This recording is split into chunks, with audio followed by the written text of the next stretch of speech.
Mun nimi on Mika Pitkämäki. Mä vedän Tietotalo Infocenter-nimistä yhtiötä. Mulla on ollut haave.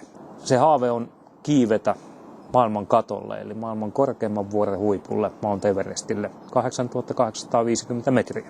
Tarkoituksemme on nousta Mount Everestin huipulle samaan aikaan, kun Office 2010 julkaistaan. Meillä on 3 hengen tiimi, joista hyvä ystäväni Timo Jaatinen kiipeää mun kanssa perusleiristä ylöspäin ja Harri Majuri huolehtii sitten perusleirikamat ja rutiinit silleen, kun pitää ollakin. Huipulle kiipeäminen koostuu monesta eri vaiheesta.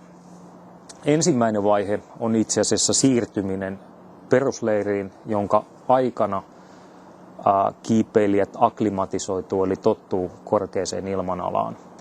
Ja perusleirin korkeus on 5400 metriä ja siitä eteenpäin noustaan vaiheittain siten, että totuttaudutaan yhä korkeampiin ilmanaloihin. Ensin 6 tonniin, sitten 6,5, 7, 7,5, 8. Ja oikeastaan siitä, kun ollaan sinne 8 tonniin totuttu, tehdään vasta noin kuukauden perusleirissä olon jälkeen ja kiipeämisen jälkeen ensimmäinen huiputusyritys. Valmistautuminen on pitänyt sisällään sekä fyysistä valmistautumista että psyykkistä valmistautumista, että myöskin sen tiimin valmistautumista silleen, että me ollaan ihan systemaattisesti toimittu yhdessä hankalissakin olosuhteissa, katsottu ja opittu ihmisenä toisistamme aika paljon, että miten se kaveri käyttäytyy silloin, kun on painetta, on väsyä ja hankalia olosuhteita. Ja nyt sekä siitä fyysisestä harjoituksesta että psyykkisestä harjoituksesta ollaan selvitty mielestämme ihan kohtuullisen hyvin ja nyt me ollaan mielestämme valmiita lähteä ylös.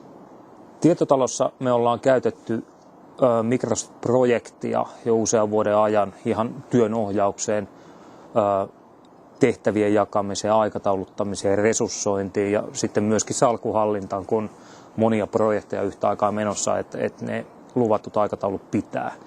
Ja siinähän se on niin kuin koeponnistettu se tuote hyvinkin niin kuin joskus ruuhkaisissa olosuhteissa ja hyväksi havaittu, niin nyt oli tietysti luonnollista, että myöskin tämä projekti sitten ajetaan läpi projektityökalulla.